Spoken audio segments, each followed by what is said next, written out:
Hello नमस्कार, आपका स्वागत है आपके अपने चैनल पर। और इस सेशन में आज हम आपके लिए लेके आए हैं मोस्ट इम्पोर्टेंट 55 क्वेश्चंस। सभी विषयों से ये 55 प्रश्नों को तैयार किया गया है। और सबसे अच्छी बात ये है, ये जो प्रश्न हैं ये पिछली कई ऐसी परीक्षाएं हुई हैं उनमें पूछे गए हैं। तो प्रत्येक प्रश्न की यहाँ पर आपको व्याख्या मिलेगी और काफ़ी सिलेक्टेड प्रश्न हैं। और एक प्रश्न से लगभग 2 से 3 प्रश्न तैयार होते हैं, तो ये सभी प्रश्न इम्पोर्टेंट रहेंगे आपकी परीक्षा के लिए। इनको आप नोट जरूर कर लें। स्टार्ट करेंगे हम अपने पहले प्रश्न से। और पहला प्रश्न है आपके सामने। देखिए, निम्न में से आधुनिक शब्द का समानार्थी शब्द बताएंगे कौन सा है। तो आंसर इसमें बी राइट होगा। ठीक है, आधुनिक शब्द का समानार्थी होगा नवीन। इसको दूसरी भाषा में हम नूतन भी बोल सकते हैं या अधुनूतन भी बोल सकते हैं। ठीक है, अधुनातन। दूसरा प्रश्न, निम्न में से पूर्वज शब्द का सही विलोम शब्द कौन सा होगा। आंसर होगा सी अग्रज। देखिए, अग्रज जो पहले से उत्पन्न हुआ हो पूर्वज का विलोम शब्द है। पूर्वज का अर्थ है किसी जाति के पूर्वकालीन या पहले के वंशज। तीसरा प्रश्न, बांधा था विदु को जी किसने। इन काली जंजीरों से मणि वाले फाड़ियों का मुख क्यों भरा हुआ हीरो से। इस काव्य पंक्तियों में बताना है अलंकार कौन सा है। आंसर राइट होगा, अतिशयोक्ति अलंकार है। ठीक है, इन पंक्तियों में अब देखिए अतिशयोक्ति अलंकार होता कैसे है। देखिए, जहां किसी का वर्ण इतना बड़ा चढ़ाकर किया जाता है कि सीमा या मर्यादा का उल्लंघन हो जाता है, तो वहां पर अतिशयोक्ति अलंकार होता है। ठीक है। चौथा प्रश्न, अनुरूप में कौन सा समास होगा। आंसर इसका राइट होगा डी अव्ययीभाव समास। अनुरूप में अनुरूप के अनुसार। ठीक है, अनुरूप शब्द में अव्ययीभाव समास है। इस समास में पहला पद अव्यय और दूसरा पद संज्ञा होता है। समस्त पद में अव्यय के अर्थ को ही प्रधानता रहती है, जैसे यथा शीघ्र, जितना शीघ्र हो। पांचवा प्रश्न है, यथोचित का सही संधि विच्छेद कौन सा होगा। आंसर इसका सी होगा, यथा धन उचित। छठा प्रश्न, आंसू पीकर रह जाना मुहावरे का सही अर्थ बताएंगे कौन सा होगा। आंसर डी राइट होगा, चुपचाप दुख सह लेना। ठीक है, इस मुहावरे का सही अर्थ होगा। सातवां प्रश्न है, त्रिशंकु होना का उपयुक्त अर्थ क्या है। आंसर भी होगा, किसी और का ना रहना। बाकी अन्य सभी विकल्प कैसे हैं, असंगत है। आठवां प्रश्न है, घाट घाट का पानी पीना इस लोकोक्ति का उपयुक्त अर्थ बताएंगे कौन सा है। तो आंसर इसका ए राइट होगा, अनेक क्षेत्रों का अनुभव। ठीक है, घाट घाट का पानी पीना इस लोकोक्ति का सही अर्थ होगा। अगर वाक्य प्रयोग में करें तो इस तरीके से इसको कर सकते हैं। नवा प्रश्न है, सम्मुख शब्द का विलोम शब्द क्या होगा। तो सम्मुख शब्द का विलोम शब्द होता है विमुख। आंसर राइट ए। 10वां प्रश्न, निम्नलिखित में से कौन सा शब्द निंदा का पर्यायवाची है। आंसर ए राइट होगा, कुत्सा निंदा का पर्यायवाची शब्द है। इसके अन्य पर्यायवाची शब्द है अपशया, अपवाद, बुराई, बदनामी, बदगोई। ठीक है, जबकि बरखुरदार का अर्थ होता है आज्ञाकारी। फिर यहाँ पर अब स्मार का अर्थ पूछा गया है, तो यहाँ पर मृगी रोग होता है। इसका स्तुति का पर्यायवाची होगा पूजा, अर्चना, प्रशंसा, प्रार्थना, आराधना आदि। अगला प्रश्न, हड़प्पा सभ्यता के एक हिस्से लोथल की खुदाई की खोज किसने की थी। आंसर सी राइट होगा, एस आर राव। ठीक है, इन्होंने लोथल की खुदाई की खोज की थी। इसका देखिए पूरा विवरण यहाँ दिया गया है कि लोथल सैंधव सभ्यता का एक प्रमुख स्थान है। लोथल का टीला अहमदाबाद गुजरात जिले के सरवाल नामक ग्राम में भोगवा नदी के तट पर स्थित है। 1955 तथा 1960 के मध्य एस आर राव के निर्देशन में वहां खुदाई की गई। वहां के नगर दो भागों में विभाजित हुए, दुर्ग तथा निचला नगर। संपूर्ण बस्ती ही प्राचीर से घिरी थी। लोथल से मनका बनाने का कारखाना, गोदीबाड़ा धान के साक्ष्य, अग्निकुंड के साक्ष्य मिले हैं। 12वां प्रश्न है, जैन धर्म का सबसे महत्वपूर्ण मौलिक सिद्धांत कौन सा है? आंसर इसमें बी होगा, अहिंसा। अहिंसा जैन धर्म के 5 सिद्धांतों में से सबसे मौलिक माना जाता है। भगवान महावीर ने अहिंसा को प्रमुख स्थान दिया। अहिंसा परमो धर्मा। ठीक है, जैन धर्म के 5 सिद्धांत कौन कौन से हैं इसमें? अहिंसा, सत्य, असत्य, अपरिग्रह और ब्रह्मचर्य। 13वां प्रश्न है, भगवान बुद्ध की 200 फीट ऊंची कांस्य प्रतिमा स्थापित करने का निर्णय लिया गया है। आंसर ए राइट होगा, कुशीनगर में।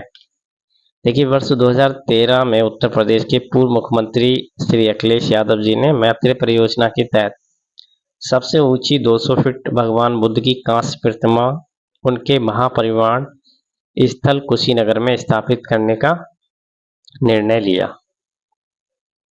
अगला प्रश्न है, वृद्ध सांची स्तूप किस काल से संबंधित है? आंसर इसका डी राइट हो जाएगा, मौर्य काल। वृद्ध सांची स्तूप का निर्माण सम्राट अशोक ने करवाया था। इसका निर्माण 3वीं शताब्दी ईसा पूर्व में हुआ। सांची मध्य प्रदेश की राजधानी भोपाल के निकट रायसेन जिले में स्थित है। 15वां प्रश्न है, खगोलविद बारामेर और कवि कालिदास किसके दरबार का हिस्सा थे? आंसर ए राइट होगा, विक्रमादत्त। अगला प्रश्न, डलहौजी ने भारत में ब्रिटिश साम्राज्य के लिए अवध को कब्जे में लिया था। तो राज्य में अव्यवस्था के माध्यम से। ठीक है, लॉर्ड डलहौजी जिस कार्य के लिए चर्चित रहे वह उसकी हड़प नीति थी। वर्ष 1856 में अवध का विलय जेम्स आउटर्स के रिपोर्ट के आधार पर कुशासन का आरोप लगाकर कर दिया गया था। उस वक्त अवध के नवाब वाजिद अली शाह थे। डलहौजी ने 1849 में पंजाब का विलय कर दिया था। अगला प्रश्न, महात्मा गांधी किस वर्ष कांग्रेस के अध्यक्ष बने? आंसर सी राइट होगा, वर्ष 1923 में।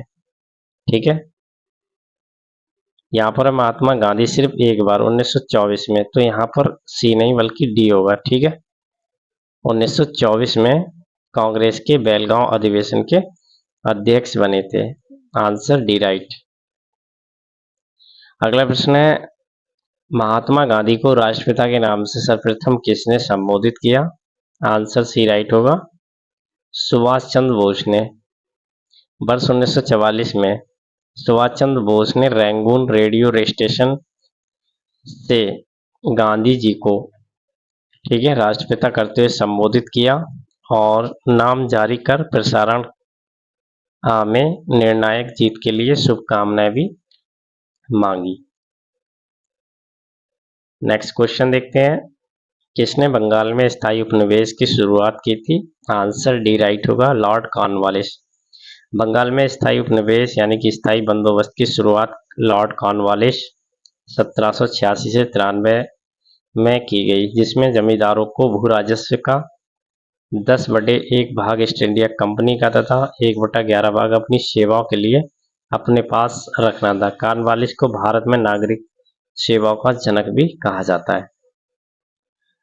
20वां प्रश्न, चक्रवर्ती राजगोपालचारी से पहले भारत के गवर्नर जनरल कौन बने थे? आंसर ए राइट होगा, लॉर्ड माउंटबेटन, यानी कि Louis Francis Albert Victor Nicholas George Mountbatten इनका पूरा नाम था। स्वतंत्र भारत के पहले तथा चक्रवर्ती राजगोपालचारी के पूर्व भारत के जनरल गवर्नर थे। बैरन हेस्टिंग बंगाल के प्रथम जनरल गवर्नर के रूप में जाने जाते हैं। 21वां प्रश्न, डिस्कवरी ऑफ इंडिया पुस्तक बताएंगे किसने लिखी है? तो ये पंडित जवाहरलाल नेहरू द्वारा लिखी गई है। वहीं young India Mahatma Gandhi, Kesari Gita race बाल गंगाधर तिलक और इंडियन स्ट्रगल सुभाष चंद्र बोस। अगला प्रश्न, 1881 में केसरी अखबार की स्थापना किसने की? आंसर इसका डी राइट होगा, बाल गंगाधर तिलक। इन्होंने केसरी जो समाचार पत्र है मराठी भाषा का, इसकी स्थापना की है 1881 में। 23वां प्रश्न, निम्नलिखित में से कौन सा सार्वजनिक क्षेत्र का उपक्रम संसद के तहत एक विशेष कानून पारित करके स्थापित किया गया है? आंसर भी राइट हो जाएगा, वैधानिक निगम। 24वां प्रश्न, भारत के राष्ट्रपति अपना त्यागपत्र किसको संबोधित करते हैं? आंसर होगा उपराष्ट्रपति को। अनुच्छेद 61 के अनुसार। ठीक है। 25वां प्रश्न, भारत के संघ कार्यकारिणी में निम्नलिखित में से कौन शामिल नहीं है? तो आंसर डी राइट होगा, राज्य के मुख्यमंत्री। भारत के संघ कार्यकारिणी में राष्ट्रपति, उपराष्ट्रपति, प्रधानमंत्री शामिल है, जबकि राज्यों के मुख्यमंत्री इसमें शामिल नहीं है। 26वां प्रश्न, भारतीय संविधान के किस अनुच्छेद में चुनाव का उल्लेख किया गया है? तो सी ऑप्शन राइट, अनुच्छेद 324। अगला प्रश्न, निम्नलिखित में से कौन सा ग्रह पृथ्वी की अपेक्षा आकार में छोटा है? तो बी ऑप्शन राइट होगा, शुक्र ग्रह। यहाँ पर देखिए बुध ग्रह। ठीक है, बुध और शुक्र और मंगल पृथ्वी से छोटा ग्रह है तथा पृथ्वी से बड़े ग्रह यहाँ पर बृहस्पति, शनि और वरुण है। ठीक है, तो यहाँ पर मंगल और शुक्र नहीं है, तो इसलिए मंगल और बुध नहीं है, तो इसलिए शुक्र बिल्कुल राइट होगा। इस तरीके से समझ सकते हैं। 28वां प्रश्न, बसंत विश्वत होता है? आंसर ए राइट होगा, 21 मार्च को। नेक्स्ट क्वेश्चन, निम्नलिखित में से कौन सा हृदय की धड़कन और श्वसन को नियंत्रित करता है? तो मेंडुला ऑब्लांगेट। अगला प्रश्न है, चेचक स्मॉल पॉक्स का रोग कारक जीव कौन सा है? आंसर ए राइट होगा, रुबेला जीवाणु।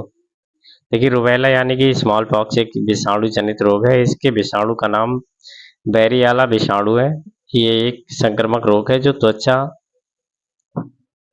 थूक, वायु, कपड़े आदि के माध्यम से फैलता है। ये मानव त्वचा को प्रभावित करता है। चेचक के टीके की खोज एडवर्ड जेनर ने की थी। अगला प्रश्न, भारतीय संविधान का कौन सा अनुच्छेद राज्य सरकारों को ग्राम पंचायतों का आयोजन के लिए निर्देशित करता है? आंसर इसमें बी राइट होगा, अनुच्छेद 40।